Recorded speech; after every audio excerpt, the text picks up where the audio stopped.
Hi all and welcome back to the channel. So in this video, I'm going to be going over 3 mobility moves you can do for your hips to help you in your golf swing. Now, poor hip mobility is something that I see a lot in person with golfers, and it's a big complaint that I get on social media. So I think this is a really important video for many of you. So if you're someone that's struggling to kind of load up into that backswing position through the hips, or maybe you're someone that really can't clear through the ball through that lead side, then you're going to want to make sure you check out these 3 simple moves you can do from home. Let's get stuck in. Pushing down into the disc and gently twisting it inwards. Or maybe you're someone that really can't clear through the ball through that lead side. So I'm pushing down into my lead foot and then opening up through this lead hip. So our first hip mobility move is going to be our all fours hip hurdles. Really simple, but really effective move. So to start with, we're going to get into the all fours position. So wrists under shoulders, knees under hips. I'm going to keep this 90-degree angle here through my right leg, and I'm going to bring my knee forward and then imagine almost a little hurdle here that I'm going to try and come up and over one way. Knee returns to the start, and then I kick back and come up and over the other way. So I'm making small hurdle-like motions through this right side, originating at the hip, and I'm trying to come up and over one way, up and over the other way. And this will be taking this right hip here for me through some nice ranges of motion. Really simple move. Few things that we want to kind of look out for as we're doing that.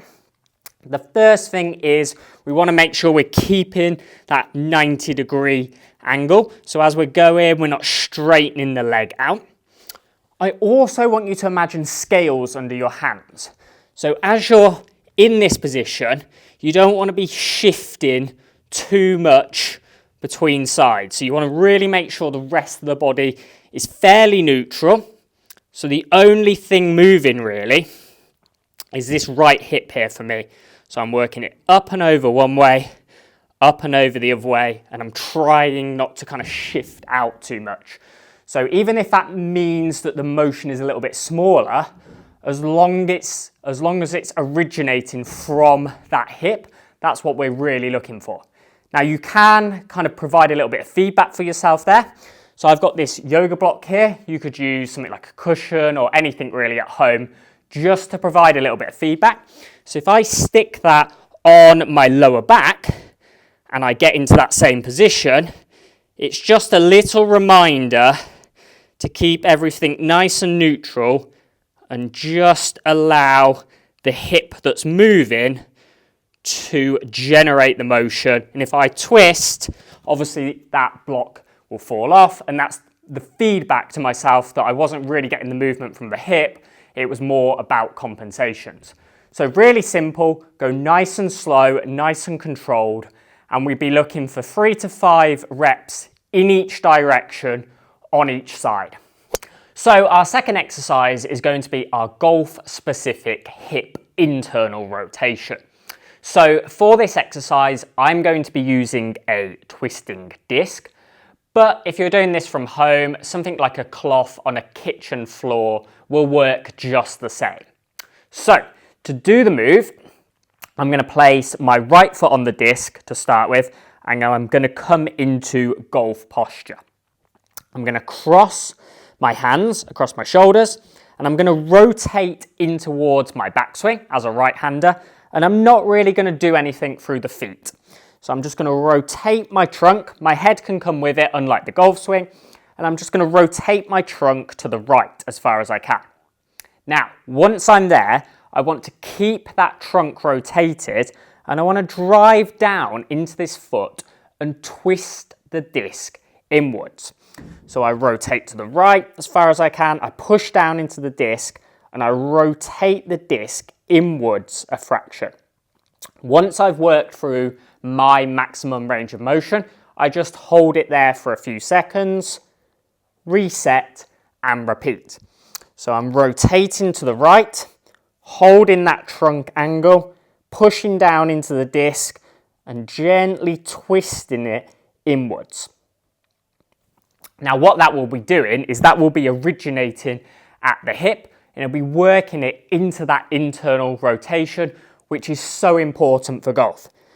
So I'm rotating through the trunk, holding that, so I don't want the trunk to go with me as I twist the disc. So I'm keeping that trunk rotated and then I'm gently pushing down into the disc and working that inwards. And you want to think about that movement originating at the hip socket itself. So I'd hold that at end range. You might feel a little bit of a burning sensation in your hip as it's working quite hard here. Hold it for 2 to 3 seconds each time, reset and repeat. And obviously we do that on both sides.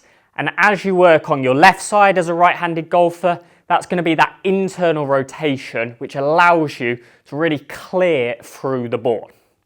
So we do around 5 reps, holding at that end range for 2 to 3 seconds each time. And obviously we do that on both sides.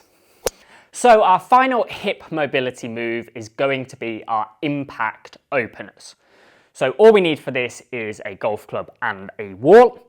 And I'm going to be demonstrating this as a right-handed golfer, but I would encourage you to do this on both sides anyway.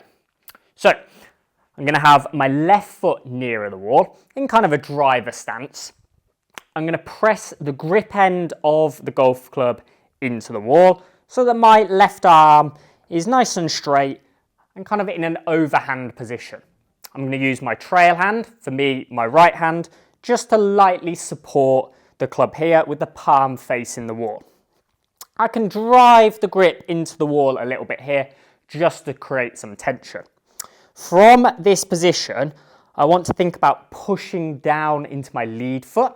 So for me, my left foot, and then opening up through this lead hip. So in this position, create a little bit of tension off the wall. I'm going to push down into that left foot and then slowly peel that hip open. And then once I've worked through my maximum range of motion, I'm going to hold it there for 2 or 3 seconds, reset and repeat. So I'm pushing down into my lead foot and then opening up through this lead hip. So if you imagine a stick across my belt line, it's gone from kind of parallel to the wall to now nice and open. So this left hip for me has really cleared out, but by maintaining this position here, my upper body hasn't gone with it. So I've created that little bit of separation that golfers obviously are all craving. My hips are nice and open at impact, but my trunk is still down the target line. My trunk hasn't gone with it. So I hold at that end range each time. Should feel that again through the hip joint itself. You might feel that little bit of burning as it's working nice and hard. Reset and repeat. Now here, what we really don't want to do is we don't want to just do that. So you want to make sure that it's not just kind of spinning the hips, originating from the trail foot. You want to really make sure that you're feeling like you're pushing down into that lead leg and then peeling the hip open. So you want to make sure this is coming from that lead hip, working that lead hip. So for me, that left hip into that internal rotation in a little bit more of a golf specific pattern. So we do about 5 reps on each side, hold in for 2 or 3 seconds at your end range of motion on each rep. And there we have it, 3 super simple hip mobility drills that you can do from home to help get your hips moving and feeling a little bit better and maybe help you either get a little bit more turn in that backswing or get those hips a little bit more open at impact. Give them a go. Let me know in the comments below how you get on. And if you haven't already, make sure you hit that like and subscribe button.